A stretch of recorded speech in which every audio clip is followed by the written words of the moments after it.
Docteur Moustapha Diène, bonjour. Bonjour. Avec vous, nous allons survoler quelques temps forts de l'actualité internationale de la semaine. D'abord le Niger et le Gabon, où les militaires putschistes prennent goût au pouvoir. Le général Abdourahmane Tiani au Niger, qui reste encore pour une transition de 5 ans, ne donne-t-il pas finalement raison à la CEDEAO qui a failli intervenir après son coup d'État? La problématique aujourd'hui du militarisme africain, je pense, intéresse plus d'un. Surtout quand on voit aujourd'hui, depuis 1960, les militaires qui arrivent au pouvoir ont du mal à signer le divorce avec ce pouvoir. Et ce qui fait que, d'une part, la CEDEAO a eu raison quand même d'alerter, parce que la CEDEAO, en tant qu'entité qui a une dimension politique, insiste un peu sur la préservation de la démocratie et notamment la consolidation de la démocratie en Afrique. Les militaires ont tendance quand même à s'agripper au pouvoir, à se maintenir au pouvoir, ce qui engendre une dynamique à la fois psychologique liée au comportement des élites, notamment l'élite militaire au pouvoir, et ce qui veut dire que oui, aujourd'hui, compte tenu de cette réalité que nous venons d'apprendre récemment,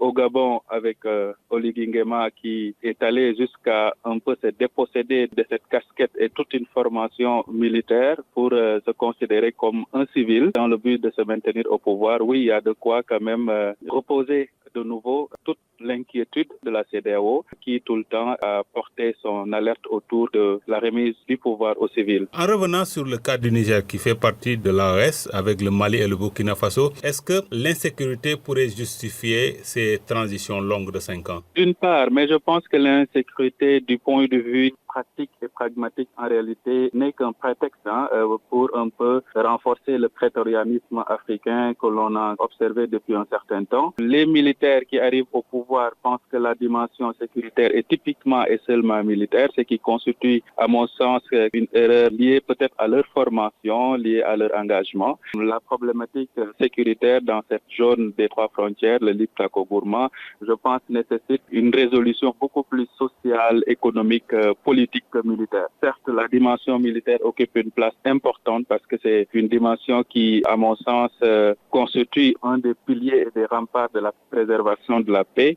Mais attention, il ne faut pas perdre de vue que la consolidation de la paix repose sur des carcans aussi bien sociaux, des carcans également politiques, économiques, avant d'être sécuritaire, bien sûr. Le général Abdourahmane Tiani a dissous tous les partis politiques au Niger et ne tolère aucune critique. Pourtant, continuer de parler de démocratie dans ce pays, mais aussi au Mali et au Burkina Faso. Même si on aura parlé de démocratie au Niger, il nous faut quand même reconnaître qu'il y a des dérives autoritaires qu'on est en train de voir. Compte tenu de ce comportement marqué par le musellement de l'opposition, on va dire même l'anéantissement de l'opposition. Certes, le mot est assez fort, mais c'est une catégorie qui explique réellement ce qui est en train de se passer au Niger. Il y a quand même des tendances autoritaires qui font qu'aujourd'hui, le Niger n'est pas encore sur les rampes de la consolidation démocratique et qui fait qu'il y a de quoi quand même s'inquiéter aujourd'hui. Pour revenir sur le cas du Gabon, vous l'avez fait remarquer tout à l'heure, le général Brice Clotaire Oligui Nguema, qui a raccourci lui à la transition dans son pays en se portant candidat,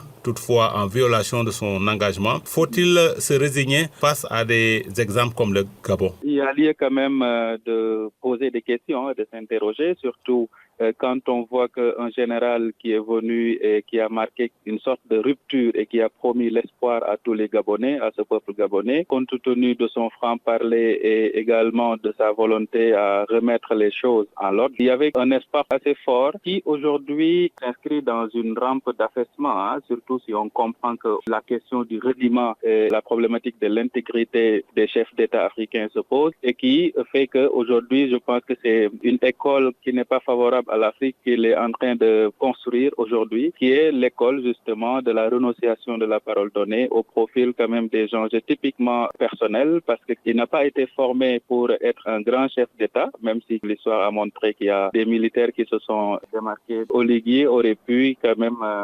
respecter sa parole et essayer de remettre le pouvoir aux civils en vue d'une transition démocratique. Je rappelle que nous sommes avec Dr Moustapha Diène, qui est spécialiste en relations internationales. Nous allons parler de la crise entre la Russie et l'Ukraine. Les Européens, à l'issue d'une rencontre jeudi en France, créent ce qu'ils appellent les volontaires pour l'Ukraine. Qu'est-ce qui explique cet activisme débordant envers ce pays? Un instinct de survie. Pourquoi je le dis? Parce que tout simplement, aujourd'hui, quand on voit le système international depuis Westphalie, était pratiquement un système occidental. La réalité montre que l'Occident est en difficulté au plan économique, au plan social, géopolitique et géostratégique. L'Occident, qui se considérait comme maître du monde, commence véritablement à comprendre que les règles du jeu ont changé. Et donc, dans ce contexte de basculement et de complexification du système international, où maintenant la réelle politique est mise en avant au-dessus des rapports de coopération, de diplomatie, et qu'aujourd'hui, la relation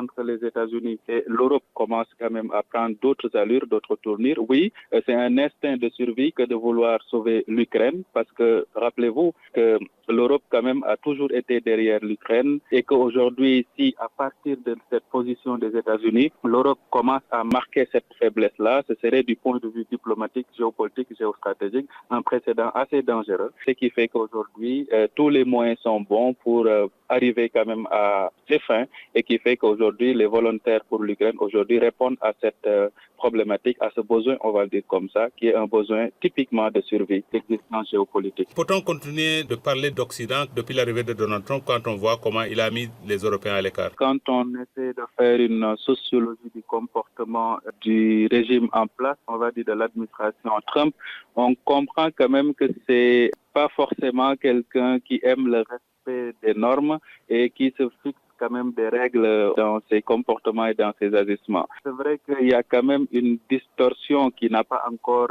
été carrément affirmée ou un écart de position, mais on peut continuer à parler d'Occident. L'Europe aussi compte encore sur cette relation, sur ce rapport assez historique entre les États-Unis et l'Europe, les pays occidentaux en question. Ce qui veut dire tout simplement que oui, c'est des moments dans l'histoire de mésentente, c'est des moments de distorsion, mais la réalité nous le dira, qui peuvent demain se rétablir et encore former cet Occident, entre guillemets, qu'ils ont toujours rêvé. Les médiateurs américains ont pu obtenir une trêve cette semaine lors d'une rencontre en Arabie Saoudite. Contrairement aux Européens, les Américains font confiance aux Russes pour une sortie de crise. Ont-ils raison ou tort? Qui a raison, qui a tort? Je pense que c'est une réponse qu'un politique n'aura pas, sauf que on peut l'analyser de part et d'autre avec des scénarios, parce que si on voit la posture européenne tout court, c'est une posture typiquement marquée par une préservation, ce que moi j'appelle la nostalgie de l'ancienne Europe. Et cette nostalgie qui se nourrit par le désir de consolidation de l'OTAN, le désir de consolidation de cette Union européenne qui avait quand même pris une ascension assez remarquable, mais tout compte fait, dans la posture des États-Unis sous Trump 2, on assiste quand même à une nouvelle conception des relations internationales qui se base sur ce qu'elles sont réellement. Trump est dans une perspective assez pragmatique, assez pratique, au lieu d'être dans une logique de préservation d'une trajectoire historique européenne qui va se baser sur la préservation de cette union, etc. Donc je pense que c'est ça la différence de posture qui fait qu'aujourd'hui, l'Europe s'inscrit dans une dynamique de préservation dans l'ex historique et que Trump aujourd'hui est dans une parfaite compréhension de la réelle politique, c'est-à-dire du comportement réel des relations internationales. Et qui fait qu'aujourd'hui, lui-même, il a dit à Zelensky, tu n'as pas des cartes à main, tu n'es pas dans une posture d'imposer quand il s'agit de négocier. Mais aujourd'hui, celui qui a les cartes à main, eh bien, c'est Vladimir Poutine. Et donc, il faut passer par celui qui peut décider de laisser ou de ne pas laisser. Et je pense que c'est une posture, à mon sens, réaliste. Docteur Moustapha Diène, enseignant-chercheur en sciences politiques et relations internationales, nous allons terminer avec la Chine, avec le président Xi Jinping qui a reçu jeudi une vingtaine de PDG de grands groupes mondiaux. Il leur promet moins de tracasseries pour faire des affaires dans son pays. La guerre commerciale que lui livre Donald Trump est-elle passée par là? C'est vrai que la guerre commerciale, c'est aujourd'hui une problématique, un phénomène qui intéresse plus d'un, mais je pense que c'est un conflit verbal, un conflit de position ou de positionnement entre des États du point de vue économique. Le propre des relations économiques au plan international a toujours été dominé par le capitalisme, mais qui repose sur une dimension quelque peu dynamique ou des logiques marquées par un dynamisme et une complexification qu'il faut prendre en considération. Ça veut dire quoi? Ça veut dire tout simplement que oui, cette posture d'allègement et cette posture de s'adapter au nouveau contexte, aux nouveaux enjeux, afin de répondre à de nouvelles problématiques d'ordre économique au plan international, ça a toujours été la posture chinoise. Donc, on se rappellera Deng Xiaoping, on se rappellera également des comportements et de l'allègement de la politique chinoise liée au communisme qui va beaucoup plus concilier avec le capitalisme libéral ou néolibéral. Je pense qu'aujourd'hui, si la Chine compte tenu de cette nouvelle configuration, a décidé d'inviter l'ensemble des investisseurs et d'alléger les règles des normes de procédure, les lourdeurs du point de vue administratif et d'ordre financier pour faciliter le financement des activités et donc aller vers une perspective endogène. Je pense que c'est prendre les gardes parce qu'on ne sait pas ce que sera la tournure de l'économie politique internationale. C'est ce qui justifie un peu un tel comportement, à mon sens. Docteur Moustapha Diène, je vous remercie. C'est moi qui vous remercie.